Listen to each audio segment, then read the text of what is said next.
Hi everybody. Hello. Welcome back to our channel. This is Sam and Olga back since a long time. Long time. There's been a lot going on, guys, in the last few months, including having the latest addition to our family. This is Joshua, everyone. He's 3 months old.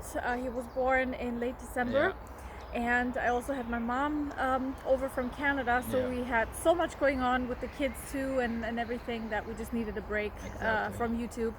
But now that everything is pretty much on hold, the whole world has kind of come to a standstill, we have now found the time to get back into it with you guys. So yeah, welcome back. We missed you guys, and thank you for everybody that has subscribed while we were absent. It's amazing how many people how many additional subscribers we have had in the last little bit. So thank you very much for that. Like she rightly said, this is Sam and Olga. For those of you who don't know us, we basically, been on YouTube talking about relationships and the problems that you encounter in relationships and any other thing that comes with it. So basically that's what we do. And today we want to bring to you what we call relationship detox. So that's what we're going to be introducing to you guys. Relationship detox. And what this is about, now that everybody's stuck at home, a lot of people, luckily the majority from what we've seen so far, is focusing a lot on their health. And part of getting healthy is to detox, from all the toxins you've been putting in your body, whether it's, from pollution outside or the food that you eat, stuff like that. And just as important as your physical health is your relationship health, right? Exactly, And everything that goes with that. So we are basically, ever since this pandemic happened and people were stuck at home, we are just kind of tired of hearing from people that, oh no, now I'm going to be stuck with my spouse. It's like I'm gonna kill myself, stuff like that. Which is quite unfortunate. It is very unfortunate, because when I heard that he had to stay home because the planes weren't going to China anymore, I'm like, cha-ching, and it's really sad when I hear people, oh no, like now there's gonna be more fights and this and that, and it's almost like work for most people was an escape from their spouses or from their family. Exactly. So we think there's a big need to really detox from a lot of BS that people bring into their relationships. Exactly. And our detox thing number one that you need to get rid of right away is assumptions. Yes, because it starts with, oh, I don't want to stay home with my spouse because he doesn't want to stay home with me. It's an assumption, right? Most of the things that people fight about and act on are assumptions. Exactly. And that is one of the most one of the first things that you need to get rid of, detox of right away. So the way to improve that assumption point that she brought out was by way of communication. Assumption is one of the things that actually kills not just your romantic relationship, but relationship in general.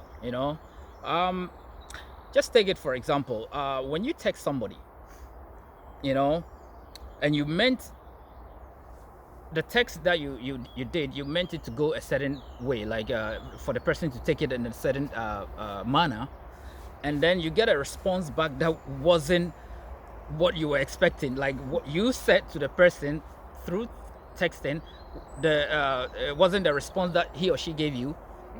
The response you expected wasn't what you got.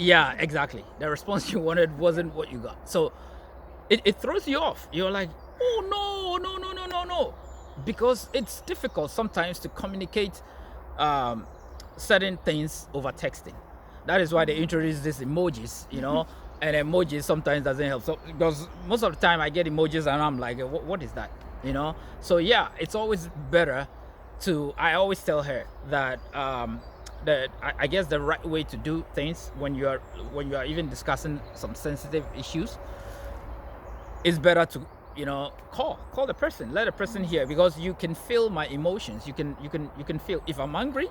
You can see if I'm upset, if whatever is going on. The tone of voice basically sets out, what you really mean or how you want it to be taken. Exactly. Right? And it's the same thing. Yeah. Unfortunately, when people are face to face, it's the same thing. It doesn't even have to be Yeah. through Yeah. something complicated as texting. Yeah. It could be face to face. And we do the big mistake of always assuming, because we take for granted that we know each other. We've been together for this long, so we know each other. We know when this person says or cough or sneezes, I know exactly what where it's coming from, what it means. But no, you might be wrong. Yeah. So, and it doesn't matter how long Yes. you've been together. Exactly. I mean, we've been together for almost 12 years. yes, and we're still learning We're stuff. still learning stuff from each other, Yeah. right? Because people evolve, they change. Exactly. Yeah. Experiences also change how a person thinks and how they might perceive Exactly. certain things or situations, right? So it's you can never ever assume and take that for granted, right? And also with the on the assumption part, what also happens, which is to me that's the toxic, is the toxicity. is the part where, because you assume that this is what it means or this is what the person is trying to communicate with me, I then turn to act on it. Right, you act on the assumption. So you are acting on assumptions and not on the not reality. on the reality or the confirmation or the proof of what you think it is. Yes. So we get our emotions wild up and doing things that also interpret or reflect or communicate to the other partner in a different totally manner. Exactly. So she or he also takes it in a different way. Exactly. And that then is it how spirals. piles up and piles up and piles Yeah, up and it piles up. spirals. Yeah. And it happens, and the longer you're together, the more the more easier it is for things to pile up. Yeah. Right? Because sometimes you don't feel like talking to the person, so you just stick with your comfort level, and that is assumptions, right? Because you feel like you know this person enough to figure them out, or if they act differently than you would have expected. That's when most of the time we make assumptions, because we are also too afraid to ask what it really is, because we're afraid of the answer, right? So now, with that in the back of our minds, or in the back of our heads, we've had a question from one of our subscribers. He wanted us to talk about the differences or the different ways that the opposite sex thinks, and we believe that the way of being assumptive falls right into that. So Sam and I, we've been thinking about it, and the biggest, most general, broad difference, between males and females is basically, even though it sounds cliche, but it really is what it is. Men are thinking more rationally, and where women are thinking more emotionally, right? And there's no better theme to portray that than sexuality, right? How women and men view sex or sexuality completely different. Okay. And basically, for a guy, sex is just sex. Okay. Whereas for a woman, even though they might say that, we'll just have casual and no strings attached, eventually the emotional connection will develop. And we're not talking for every single woman and every single man on the planet, but this is just a general, majority of men and women, they do, fall into that, into those categories. So, for example, when, or maybe I'll start with your example, unless you want to go ahead. I just want to say, so you take a man and a woman, for example, and let's say this guy only just want casual sex, right? Nothing, no strings attached, and then discusses over with this lady. The lady, happens to agree, and they start having fun. After maybe 2 or 3 encounters, now you could see the shift and the change in the lady's tone or her intentions, or the intentions. Actually, like you would see that this lady will start wanting more, in terms of not more sex, but as like wanting more of the relationship, right, like a commitment from you, exclusivity. That exclusivity. So that is how you can judge, and it's not, again, talking from experience. I'm not just making things out of my head. I know I've been, before I met her, I wasn't ready after my divorce.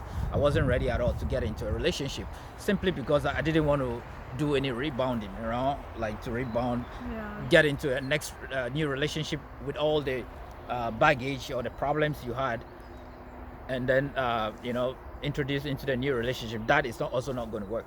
So I wanted to take my time to detox everything that I personally did wrong in that relationship, so that looking forward, when I finally make up my mind or I decide to get into any commitment, I'm not going to jeopardize that. Right. And that is the essence of all this detoxing we're talking about. So from that from the example I gave, that actually tells you how women take things, and how men also react to things differently. For him, during that time, between the time he got divorced and met me, there were lots of casuals, right? Yeah. But he would tell me how all of these women were so okay, with being casual, and, exactly. But then they almost all of them, right? Mm-hmm. After some time, they turn around and now they want a commitment. And it's true. I mean, look, they all start casual. I'll tell them point blank, like, look, I'm not into any commitment. I'm not ready for any commitment, or any exclusivity, or any of that sort. No relationship, but hey, I'm down with something casual. If you're down with it, then great. But for now, because I just got out of one, and I don't want to, and they understand, and I believe sincerely, they do agree. We appreciate the honesty, but in as much as we appreciate the honesty and we understand, that is also what makes us fall for you in the end. Exactly. Right. Yeah. So this is. So is and that is the difference right there, because when it was me, for example, I had a boyfriend before him, and when I found out that he had, well, I was gonna say other girls on the side, but I found out that I was rather the side girl, right? The first question I asked him was, "What, am I not enough?" Yeah, because for us, talking for all the ladies out there, for us, it's like once we pick you to be our boyfriend, or once we pick you to be committed to, it's like, for us, that's it. You are it. There's no need for us to look for anything else elsewhere, because you have everything, and that is why we picked you. Exactly. Right? Yep. And sex is a huge part of that. Like for me, for example, right? I know a lot of women, they are not like this, but for me, it was like, I cannot let any guy touch me unless I have an emotional connection to that person. Because to me, that is like, sex for me was like the physical manifestation of the feelings we have for each other. But that is not at all how guys look at it, right? Oh, we take, or they take it. So for me, it was all about that, and so and this is the difference. So between me breaking up with my ex and getting together with him, I had nothing casual, because to me, it's like, for what? I didn't understand why, or So it just so happened to be the big difference right there. And then going further, like we were researching a lot into that subject, right? And we came across really interesting content that we've also been kind of pondering over and thinking about.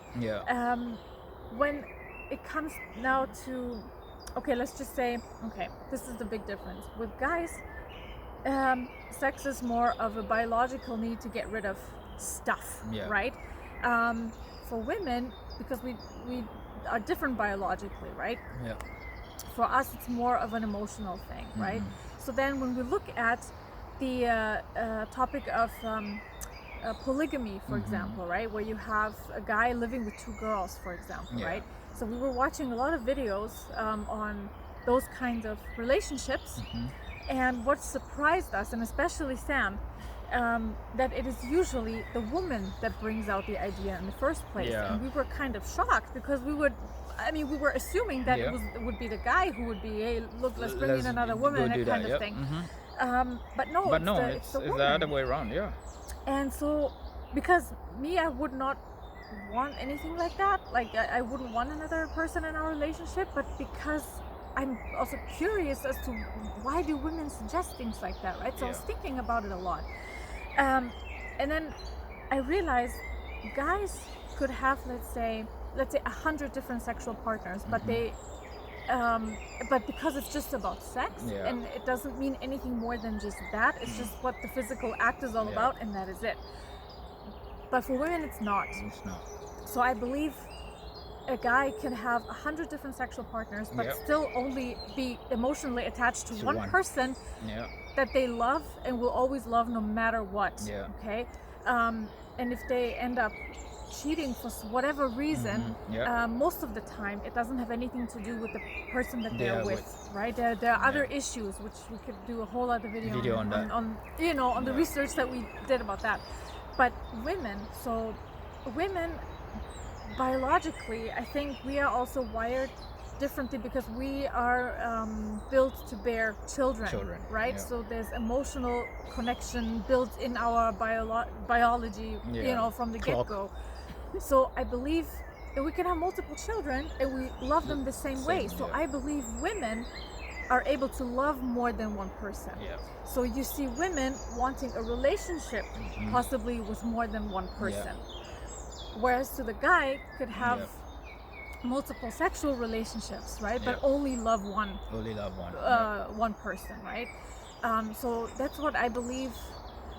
I mean, from my understanding and just thinking about it, I think that is the reason why, So so basically, I think this is how males and females think differently. But basically, the whole moral of the story is that do not make any assumptions, and that really, if you understand how the biology of a person works and how their brain works and what needs they have that need to be met, then you can avoid a lot of tragedies and a lot of breakups, because for the guy, for example, if he knows that this is how women feel and this is how they think, he also might think twice before he goes outside, before he hurts his spouse. But for women too, if something does happen where the guy goes outside, has an affair with someone, then it doesn't necessarily mean that it's because they don't love you. No. Okay, so which by the way, women find that particular sentence you just said very, very hard to believe. Yes, but including myself. Yeah, it's true. Very hard to believe, but that's what it is. That's exactly what it is. Like the fact that a man would go outside, his marital home and go do or cheat, doesn't mean she loves you. Oh, he loves you the less.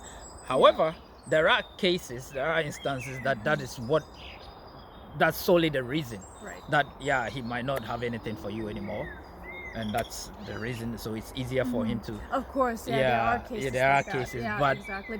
For the majority, it's not like that. But in those cases, I also believe that it's not necessarily a secret too. Yes. I guess that's the guy kind of sometimes he wants to be caught because it's like he's getting back at you for something, and But those are not the cases we're talking about. We're talking about genuine slip-ups per se, and what again, after all the research that we have done, most affairs or extramarital whatever have nothing to do with the partner that they're with, right? And you see that in men more often than in women because of the differences that we just kind of talked about, because of how we are just wired differently, right? And coming to just accept it for what it is can really help a couple work through their difficulties and their differences, right? And come to a harmonious type of reunion or whatever you want to call it. So we hope that makes sense. Exactly. So hey, give us your thoughts, share with us, let us know what you think about this particular video, and we hope to bring you more of detoxing. Right. To detox of assumptions. Yes.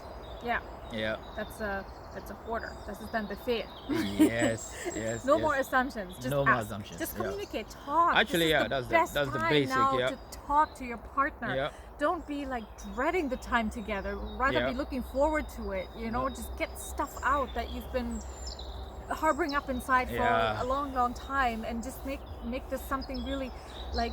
Just as much as you are focusing on your fitness, also make your Yeah. relationship a priority, and making that fit as well. You know, work on all the things that need to be worked on, and you know, all these things, and just talk. You know, Exactly. when we first got together, we used to talk for Hours. And On the phone. I don't mean to brag when I say this, but we still do it. Yep.